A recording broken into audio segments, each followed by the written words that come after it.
Hello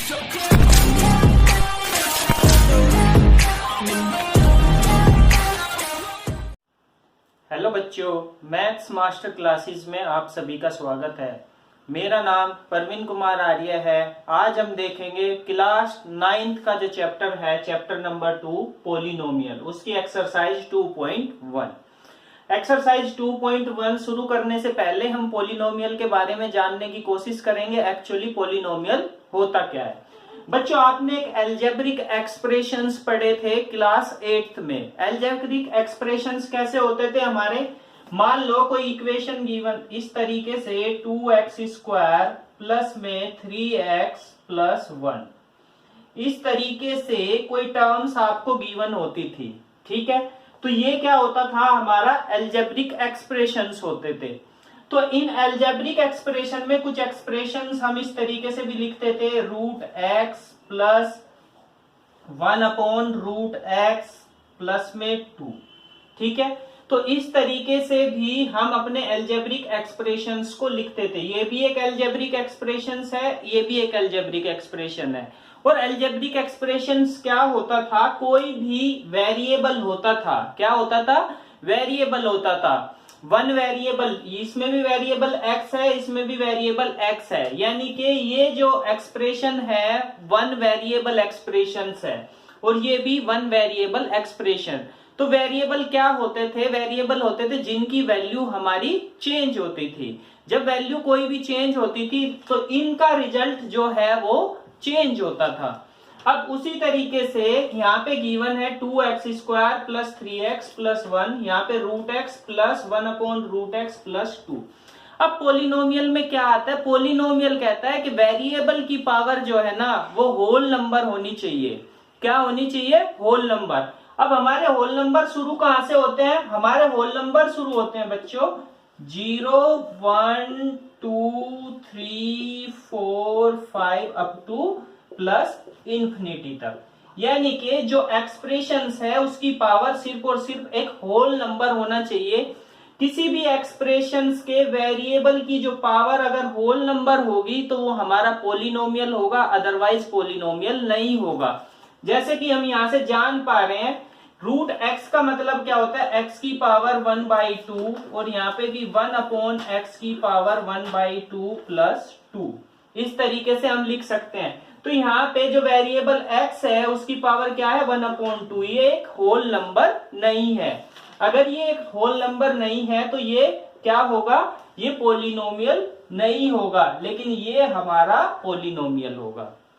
क्या होगा बच्चों? ये हमारा पोलिनोमियल होगा। तो यानी कि पहले जानने की कोशिश की हमने कि पोलिनोमियल एग्जैक्टली होता क्या है। ठीक है, अब पोलिनोमियल्स में ये जितने भी वैल्यूज ये गिवन होते हैं पोलिनोमियल में, ये फर्स्ट टर्म है, ये सेकंड टर्म है, ये थर्ड टर्म है। यानी कि आपने पढ़ा था एक्सप्रेशंस में जिसमें 1 टर्म होगी वो क्या होगा? मोनिनोमियल, जिसमें 2 होगी वो बाइनोमियल और जिसमें 3 होगी वो ट्राइनोमियल। ठीक है, एक्सप्रेशंस होता था। इसी तरीके से ये पोलिनोमियल भी इसी तरीके से होते हैं जिसमें एक एक्सप्रेशंस में एक ही होगा। तो अगर एक ही टर्म्स गिवन है तो वो क्या होगा? मोलिनोमियल पोलिनोमियल। ठीक है, दूसरा जो होगा अगर 2 होंगे तो बाइनोमियल होगा, 3 होंगे तो ट्राइनोमियल पोलिनोमियल होगा। अब बात करते हैं इनकी डिग्री की। क्या करते हैं? बात करते हैं इनकी डिग्री की। जब डिग्री के बारे में बात करेंगे तो डिग्री जो होगी, अगर वो पोलिनोमियल होगा तो उसकी डिग्री होगी, अगर पोलिनोमियल नहीं होगा तो उसकी डिग्री नहीं फाइंड आउट कर सकते। तो इसी तरीके से पोलिनोमियल में एक चीज और मैं बता देना चाह रहा हूं कि जो भी वेरिएबल के साथ में नंबर होता है तो इसको क्या बोलते हैं? हम कोफिशिएंट बोलते हैं। क्या होता है ये? कोफिशिएंट होता है। यहाँ पे 2 भी कोफिशिएंट है। अगर मुझसे बोला जाए कि x² का कोफिशिएंट क्या है तो x² का कोफिशिएंट 2 है। अगर x का कोफिशिएंट बोला जाए तो ये 3 है और जो 1 होगा वो कांस्टेंट टर्म होगी। क्या होगी? जो 1 होगा वो एक कांस्टेंट टर्म होगी हमारी। ठीक है बच्चों, तो इस तरीके से हम 1 जैसे है तो 1 को आप लिख सकते हो कांस्टेंट टर्म। ये हमारी कांस्टेंट टर्म होगी। ठीक है, तो इस तरीके से आप बता सकते हो। अगर मैं यहाँ पे सिर्फ और सिर्फ 2 भी लिखता हूं तो ये भी एक पोलिनोमियल है। क्या है? ये भी एक पोलिनोमियल है। ठीक है, क्योंकि ये क्या है? एक कांस्टेंट टर्म है। तो कांस्टेंट टर्म पोलिनोमियल में यूज होती है और ये भी एक पोलिनोमियल होगा। अब बात करते हैं डिग्री। जो डिग्री किसी भी पोलिनोमियल की होती है, तो डिग्री ऑफ ए पोलिनोमियल, जो कि किसी भी वेरिएबल की जो हाईएस्ट पावर होती है वो उस पोलिनोमियल की डिग्री होती है। जैसे हमें दे दिया जाए x की पावर 10 प्लस 6x की पावर 8 माइनस 5x स्क्वायर। ठीक है, ये भी एक हमारा क्या है? पोलिनोमियल है। अगर इसकी डिग्री की बात करें, बोलने लगे कि भाई इस पोलिनोमियल की डिग्री क्या होगी, ठीक है, तो उस केस में इसकी डिग्री क्या होगी? हाईएस्ट पावर क्या है इस पोलिनोमियल की? 10। तो डिग्री जो होगी, डिग्री ऑफ पोलिनोमियल कितनी होगी बच्चों? 10। जो भी हाईएस्ट होल नंबर होगा पावर का, वही क्या होगी? हमारी डिग्री होगी। क्योंकि हमारा जो पोलिनोमियल है, जो उसके वेरिएबल की पावर होती है, अगर वो होल नंबर होती है तभी वो पोलिनोमियल होता है, अदरवाइज वो एक्सप्रेशंस होता है। अब इसी तरीके से जैसे ये पोलिनोमियल है 2, इसकी डिग्री की बात करें, जो भी नॉन जीरो पोलिनोमियल होगा, एक कांस्टेंट नॉन जीरो पोलिनोमियल होगा, तो उसकी जो डिग्री होती है, उसकी डिग्री होती है 0। क्या होती है? 0। अगर ये है होल नंबर 2 लिया, कोई नंबर हमारा 0 भी हो सकता है, वेरिएबल क्या हो सकता है? 0 भी हो सकता है। ठीक है, जो 0 है एक कांस्टेंट एक्सप्रेशंस है, पोलिनोमियल है, तो इसकी अगर डिग्री की बात करें तो इसकी डिग्री हम डिफाइंड नहीं कर सकते।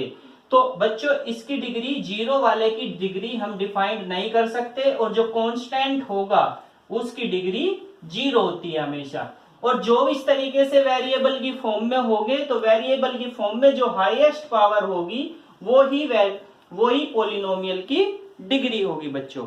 अब चलते हैं हम अपनी एक्सरसाइज की तरफ बच्चों। क्वेश्चन नंबर 1 है, वो बोलता है हमें which of the following expressions are polynomials in one variable and which are not, state your reason of your answer. यानी कि पोलिनोमियल इन वन वेरिएबल बताना है, यानी कि ऐसे ऐसे पोलिनोमियल जो कौन कौन सा पार्ट पोलिनोमियल हो सकता है। अब पोलिनोमियल की हमारे पास 2 कंडीशंस होती थी। क्या होती थी? पोलिनोमियल की 2 कंडीशंस होती थी। एक तो एक्सप्रेशंस होना चाहिए, वन वेरिएबल के पोलिनोमियल्स की क्या कंडीशंस होती थी कि एक तो उसमें एक वेरिएबल होना चाहिए, और दूसरी चीज उसमें क्या होना चाहिए, जो उसकी पावर होगी वेरिएबल की वो एक होल नंबर होनी चाहिए। चलो इन दोनों चीजों को मैच कराते हुए हम देखते हैं। जो फर्स्ट वाला पार्ट है वो क्या है? 4x square minus 3x plus 7। ठीक है, 4x square minus 3x plus 7। यहाँ पे देखते हैं हमें एक ही वेरिएबल मिल रहा है। क्या? कि जो इक्वेशन से गिवन है 4x square minus 3x plus 7, यहाँ पे सिर्फ और सिर्फ x ही हमारे पास वेरिएबल है, और इसकी पावर क्या है? 2। और 2 कैसा नंबर होता है? एक होल नंबर होता है। तो हम बोल सकते हैं कि 4x square minus 3x plus 7 one variable polynomial है। अब देखते हैं हम इतना सेकंड पार्ट। सेकंड वाले पार्ट में क्या बोला है? y square plus root 2। क्या बोला है? y स्क्वायर प्लस में रूट 2। तो y स्क्वायर यहाँ पे एक ही हमारे पास में वेरिएबल है। रूट में कांस्टेंट वैल्यू रूट में भी हो सकती है, विदाउट रूट भी हो सकती है, उसमें कोई इंपैक्ट हमारा नहीं पड़ता है। तो यहाँ पे हम वेरिएबल देख रहे हैं कि वेरिएबल y है और पावर 2 है, यानी कि 2 एक होल नंबर है, एक ही वेरिएबल है। तो ये वाला पार्ट भी हमारा वन वेरिएबल पोलिनोमियल है। अब हम देखते हैं अपना थर्ड वाला पार्ट। थर्ड वाले पार्ट में जब हम देखेंगे तो यहाँ पे लिखा है 3 रूट टी प्लस में t रूट 2। ठीक है, तो रूट टी को क्या लिखते हैं हम? t की पावर 1/2 प्लस में t रूट 2। यहाँ पे वेरिएबल हमारे पास t है, वन ही वेरिएबल है, बट दूसरी कंडीशन क्या होनी चाहिए कि इसके सभी की पावर जो होनी चाहिए, कोई भी पावर इसकी क्या होल नंबर्स के अलावा नहीं होनी चाहिए। अब यहाँ पे हम देख रहे हैं 1/2 एक होल नंबर नहीं होता है, तो दैट मीन्स ये हमारा वेरिएबल पोलिनोमियल नहीं है। ठीक है, वन वेरिएबल तो है लेकिन इसकी होल पावर नहीं आ रही है, पावर इसकी होल में नहीं है, सारी की सारी पावर वेरिएबल की। अब देखते हैं अपना वाला पार्ट, y प्लस 2/y, इसको क्या लिख सकते हो, y प्लस 2y की पावर -1।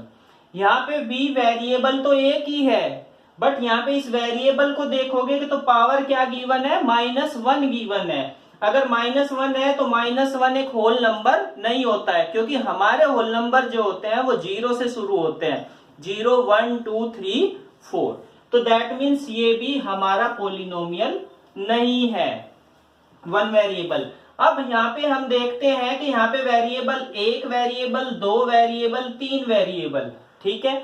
हमारे पास यहाँ पर 3 वेरिएबल गिवन है। कितने वेरिएबल गिवन है बच्चों, यहाँ पे 3। तो इन 3 वेरिएबल के बारे में अगर हम बात करें तो यानी कि हमसे क्वेश्चन में क्या पूछा है, वन वेरिएबल। यहाँ पे वेरिएबल से ही कंडीशन हमारी फुलफिल नहीं हो रही है, तो ये वन वेरिएबल पोलिनोमियल नहीं होगा। क्योंकि ये पोलिनोमियल तो है, क्योंकि इसकी सारी पावर, किसी भी वेरिएबल की पावर देखोगे वो एक होल नंबर है, बट यहाँ पे वेरिएबल 3 है, तो ये पोलिनोमियल विद 3 वेरिएबल है, ना कि पोलिनोमियल विद 1 वेरिएबल है बच्चों। अब देखते हैं हम अपना नेक्स्ट क्वेश्चन। बच्चों क्वेश्चन नंबर 2 है, right the coefficient of x square each of the following, यानी कि जो ये पार्ट्स गिवन है इनमें एक्स स्क्वायर का कोफिशिएंट बताना है।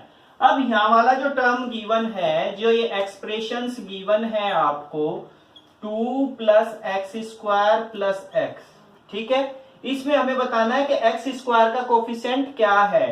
तो जहां पे अकेला एक्स स्क्वायर गिवन होता है उसके पहले जो भी साइन गिवन होता है उसके सामने हम 1 लगा देते हैं। तो एक्स स्क्वायर का यहाँ पे कोफिशिएंट क्या होगा, 1। और 1 हम प्लस में नहीं लगाते हैं क्योंकि बाय डिफॉल्ट प्लस होता है। अगर यहाँ पे माइनस का साइन होता तो हम वेरिएबल के साथ में माइनस लेते, -1। मान लो कि ये लिखा होता 2 minus x square plus x, और हमसे पूछा जाता कि एक्स स्क्वायर का कोफिशिएंट बताओ, तो इस केस में हमारा एक्स स्क्वायर का कोफिशिएंट -1 होता। यानी कि हम जो भी कोफिशिएंट लेते हैं वो वेरिएबल के, जो कोफिशिएंट लेते हैं वो हम साइन के साथ लेते हैं बच्चों, ये हमें ध्यान रखना है। अब देखते हैं हम सेकंड वाला पार्ट। जैसे सेकंड वाले पार्ट में आपको गिवन है, सिमिलर इसका उल्टा कर दिया, यानी कि 2, यहाँ पे बोला है इस वाले में कि 2 minus x square plus x cube, इसमें एक्स स्क्वायर का कोफिशिएंट बताना है। तो इसमें एक्स स्क्वायर का कोफिशिएंट क्या होगा बच्चों, -1, यानी कि -1 इस वाले एक्सप्रेशन में, ठीक है, एक्स स्क्वायर का कोफिशिएंट होगा। अब थर्ड वाला पार्ट आता है। थर्ड वाले पार्ट में क्या एक्सप्रेशन गिवन है, π/2 एक्स स्क्वायर प्लस एक्स। तो यहाँ पे एक्स स्क्वायर के साथ क्या नंबर गिवन है, π/2, तो कोफिशिएंट क्या होगा यहाँ पे, π/2। अब नेक्स्ट एक्सप्रेशंस क्या गिवन है आपको, √2x - 1, यानी कि √2x - 1। अब हम यहाँ पे देखेंगे क्या कोई एक्स स्क्वायर का टर्म्स गिवन है। हम यहाँ पे देख रहे हैं कि कोई भी एक्स स्क्वायर का टर्म गिवन नहीं है। अगर यहाँ पे एक्स स्क्वायर का टर्म गिवन नहीं है तो कोफिशिएंट क्या होगा बच्चों, 0 होगा। ठीक है बच्चों, तो जब भी किसी भी कोफिशिएंट के बारे में पूछा हो, अगर वो पॉलिनोमियल में नहीं गिवन है तो हम उसका कोफिशिएंट 0 बोलेंगे, कि उसका कोफिशिएंट क्या है, 0 है। बच्चों आज की क्लास में इतना ही। अगर आपको ये वीडियो पसंद आई है तो वीडियो को लाइक करना, शेयर करना, अगर हमारे चैनल पे पहली बार आए हो तो चैनल को सब्सक्राइब भी जरूर करना। धन्यवाद बच्चों।